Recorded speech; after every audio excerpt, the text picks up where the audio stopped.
test on that mic. Why don't you might just have a test on this mic?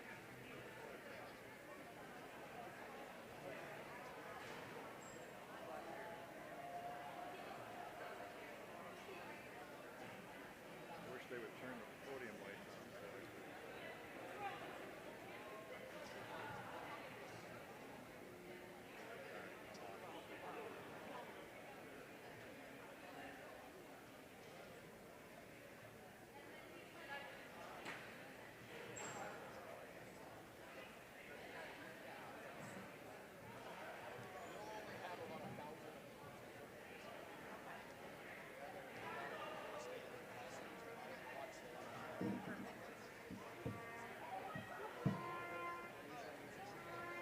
That's not good.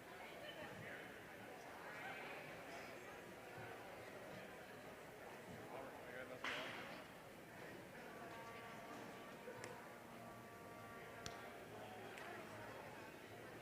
Don't. I wouldn't do that. Set it so you're comfortable there. We don't give a shit what's back here.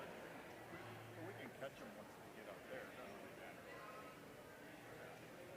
Make sure, because now it'll be level back there. Yeah, I don't need them.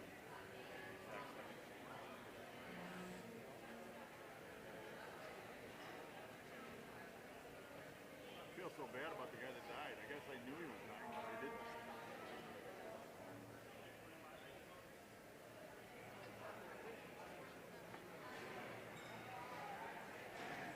Yeah, talked to him everywhere. He always came up. I hope that Zumwalt stops. Otherwise it seems weird. He's laying on his shoulder, hand right. Looks kind of like him.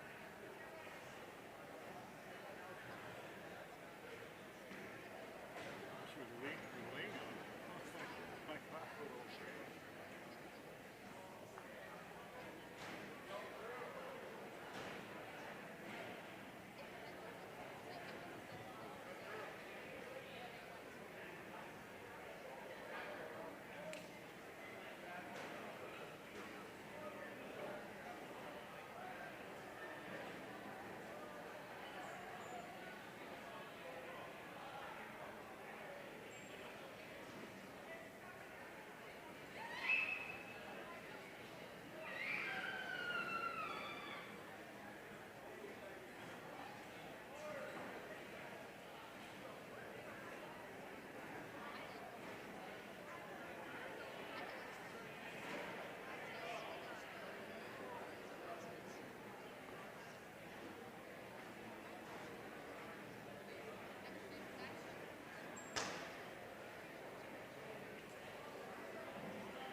I always just keep my hand like I'm where not the like line it.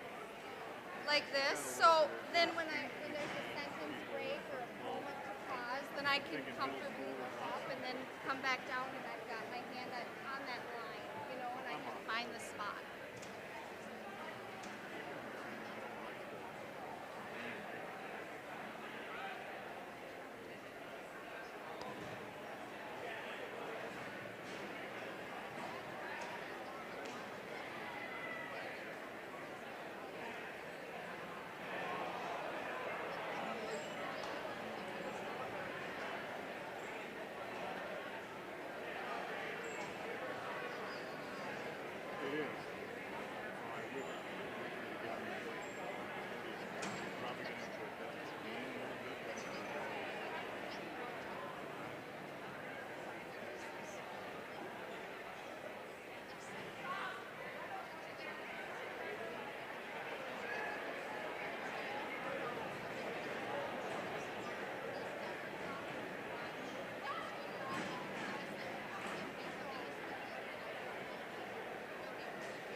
I just have Braden. Braden was a little tough, so we added Grace, Okay. who's an officer. If you remember to announce her, I will. cool. If you don't, whatever. From the microphone.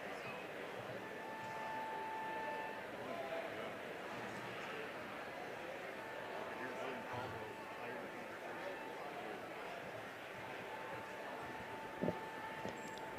If I can have everybody's attention, please.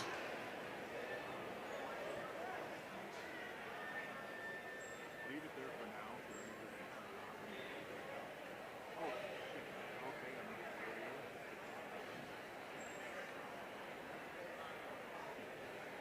Those last incoming students, if you can please find your seats quickly, we're going to get started.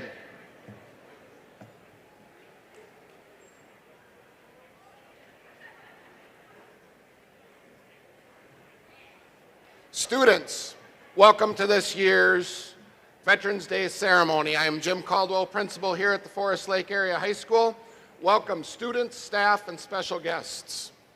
Today we celebrate Veterans Day, a day set aside to honor the men and women who have selflessly served our country. A special welcome and thank you to all the servicemen and women of the armed forces with us today. Because of your sacrifices for our country, you will always have our lasting gratitude. Your service to this country is a true blessing and will never be forgotten. Before I introduce this year's MCs, I would be remiss if I did not thank the Forest Lake FFA chapter led by Mrs. Ward, Mrs. Tozel, Mr. Pollock, and Mr. Miron. Our music department led by Mr. Gidry, Mr. Livermore, and Mr. Zumwald. Our media tech specialists, Katie Fabianski, Nick Duranka, and Ethan Four.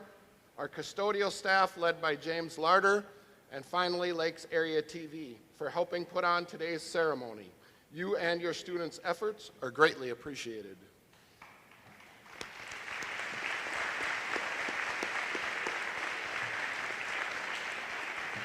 At this time, please join me in welcoming this year's MCs, the president of the Forest Lake Area FFA chapter, Mr. Braden Rivard, and Officer Grace Foss.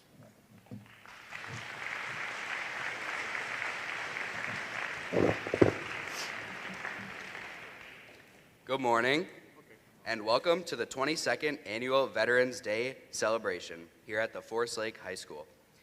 This event began as a flag dedication, replaced the battered flag in front of the high school.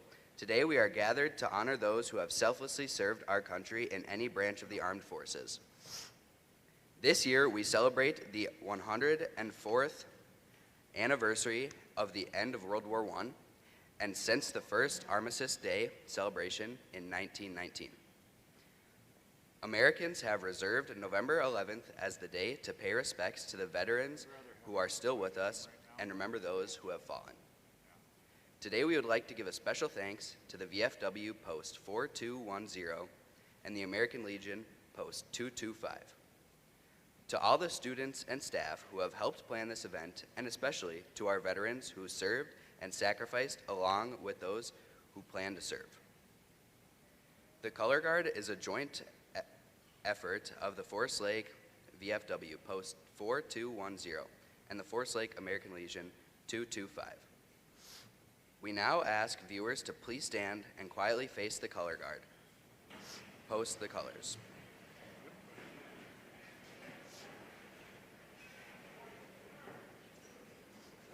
Would the Color Guard please post the colors?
Please place your hand over your heart and join me in saying the Pledge of Allegiance, and please remain standing for the national anthem performed by the Forest Lake Area High School, Cantor Chorai Choir.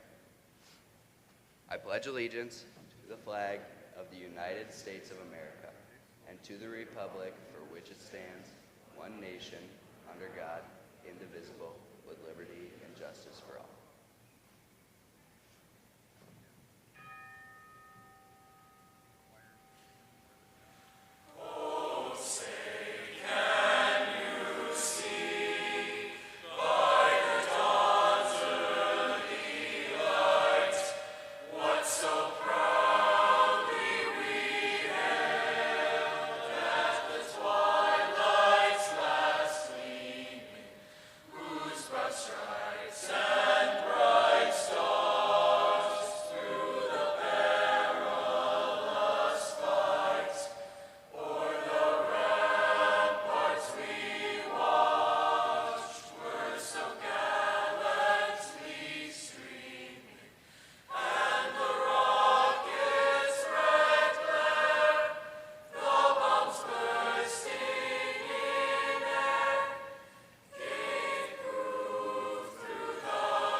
We will now introduce our guest speaker, Sergeant Amanda Wheathorn. Sergeant Wheathorn served 7 years in the Army National Guard as an all-source intelligence analyst, where she predicted enemy movements in the war. This ultimately led to the U.S. forces being able to place our troops where it was most likely we would see success. As a sergeant, she oversaw multiple soldiers. As a civilian, Amanda serves as a police officer for a suburban agency just outside of St. Paul. There, she is a field trainer, a use of force instructor, and lead defensive tactics instructor. In her personal time, she can often be found in the gym, lifting, on a jiu-jitsu mat, or playing with her 2 trusty companions, Luna and Zoe.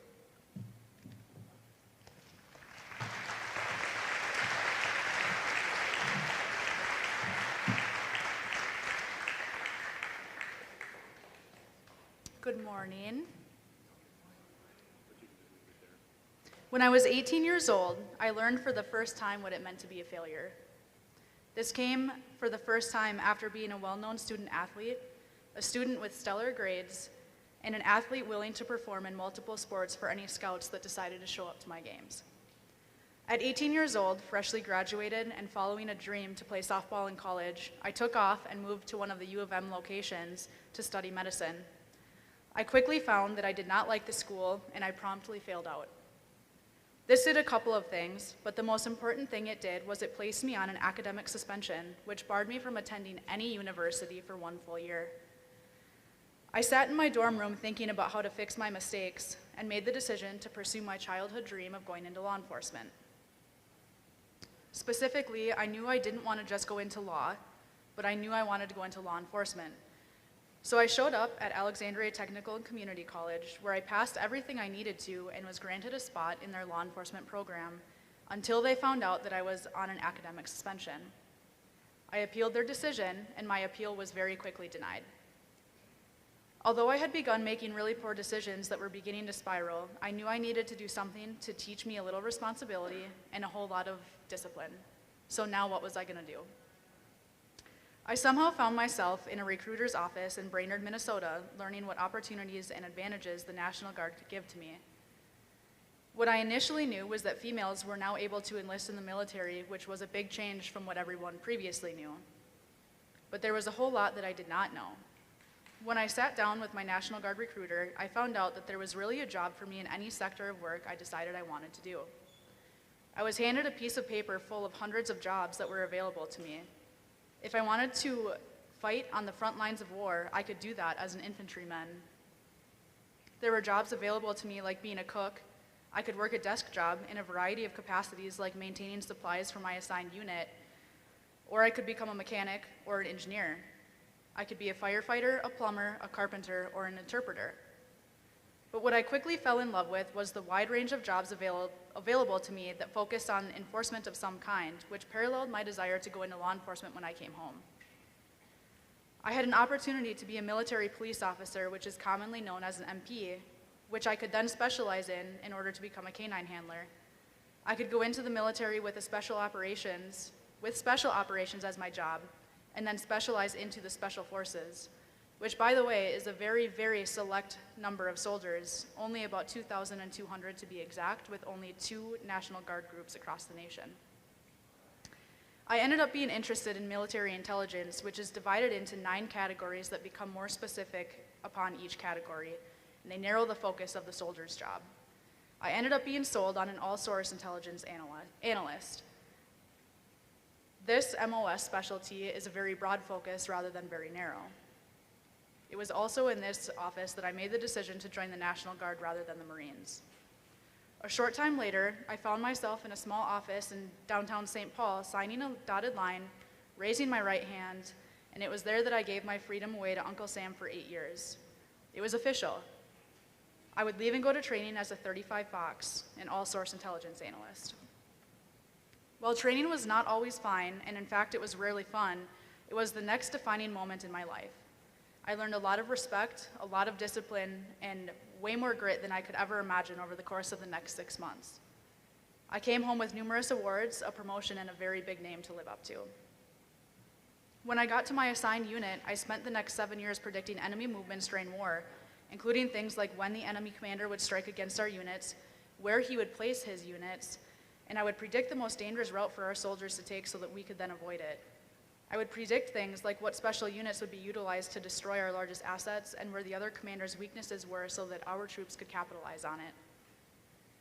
At the end of my contract, I was a relatively decorated sergeant who received numerous awards for my predictions during our exercises, the accuracy of my predictions, and other skills I had displayed during my time wearing green. So ultimately, why am I telling you my life story and why should you care? I think that our generations have changed dramatically over time, and service in the military is looked at very differently now. But for me, the military was a wide range of opportunities that I think get overlooked. For me, it was a chance to fix the life I was starting to ruin, while for others, it can be as simple as wanting to do something for your country or just wanting to be a part of something that's bigger than yourself. For me, when I joined, I just knew that I needed to fix my life. But I ended up being exposed to many opportunities and benefits that don't get talked about enough. After training, when I was able to start school again, my Minnesota GI Bill was activated, which gave me $375 monthly, which was direct deposited into my account for staying a full-time student with good grades. My tuition reimbursement was also activated, which paid for my schooling almost in full. Remember how I talked about sitting in my dorm room my first year of college, pondering how to fix my life? Because of the schooling benefits offered by the National Guard, I graduated with a 4-year college degree from a state university with $6,000 in debt. That $6,000 was my room and board from my freshman year. Without the military, this would have cost me over $120,000. Post-deployment, a separate GI Bill was activated, which is an additional stipend of tens of thousands of dollars to be deposited directly to the soldier. At the time of my enlistment, I also received a $20,000 sign-on bonus, which I received in increments over the next few years on my anniversary date. This was also direct deposited directly into my personal checking account. I had a $400,000 life insurance policy, and my medical insurance was approximately $11 per month. My medical insurance was also available to all of my dependents. After 20 years of service, soldiers receive a full retirement package, which includes a full pension. I was given opportunities to travel abroad to Norway to train with Norwegian forces, offered countless classes that were taken in other states or other countries, and after I finished my law enforcement degree, I was granted active duty orders to fill a position on the Minnesota National Guard counter-drug program.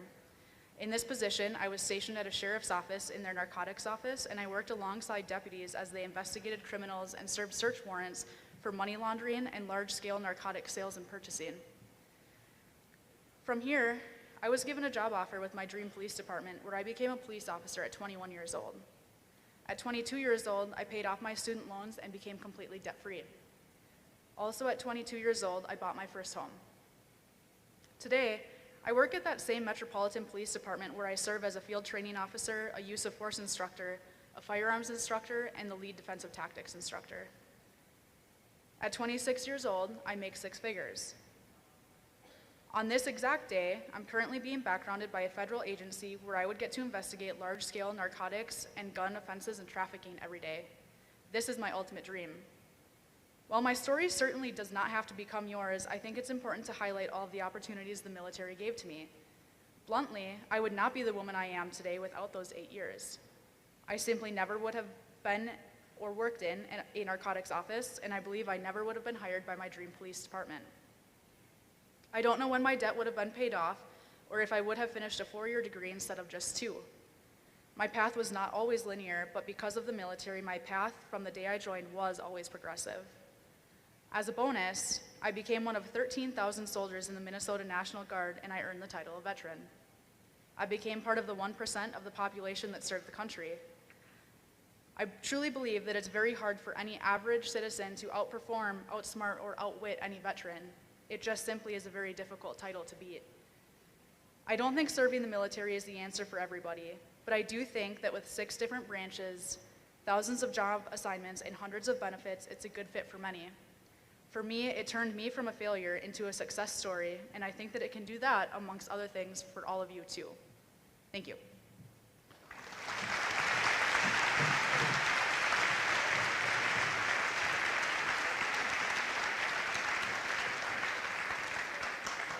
Thank you, Sergeant Amanda Wheathorn, for sharing your story with us today. We now invite you to join the Symphonic Winds Symphonia Orchestra and Cantorai Choir in performing the Salute to the Armed Forces, which includes the Army, Navy, Coast Guard, Air Force, Space Force, and the United States Marines. Although some of you are watching this from your classroom or home, we invite you to participate by standing if you or a family member has served in that branch of the military that is going to be shown on the screen.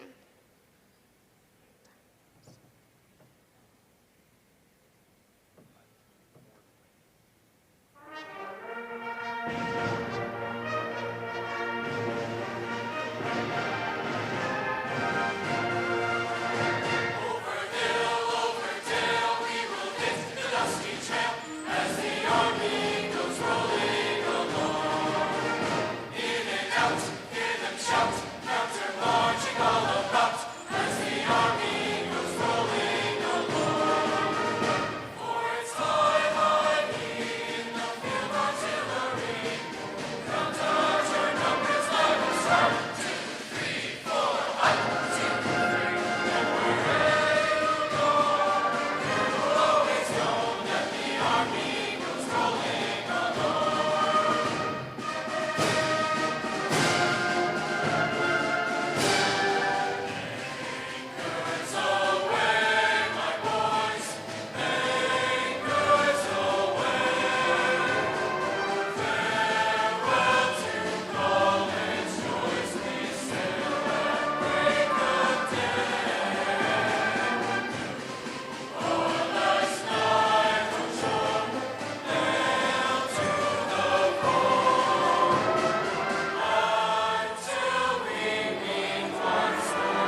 please stand until the colors are retired? Would the color guard please retire the colors?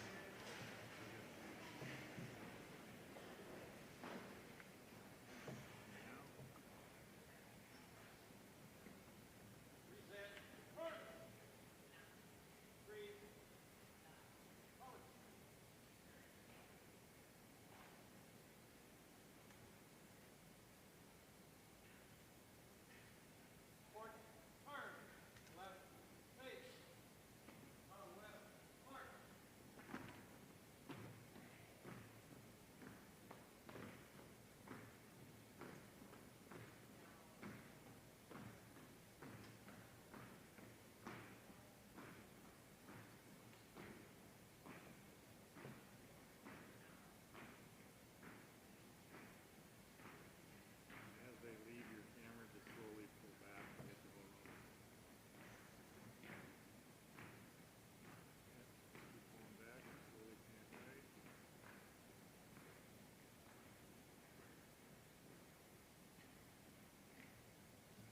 It is important to honor those who have served our country and to appreciate the great sacrifices our veterans have made for us. Thank you for participating in the annual Veterans Day celebration. As we conclude our ceremony, we will be honoring those who have and are currently serving with pictures on the scoreboard that are submitted by the community. Thank you. You may now proceed to your 4th hour or a lunch.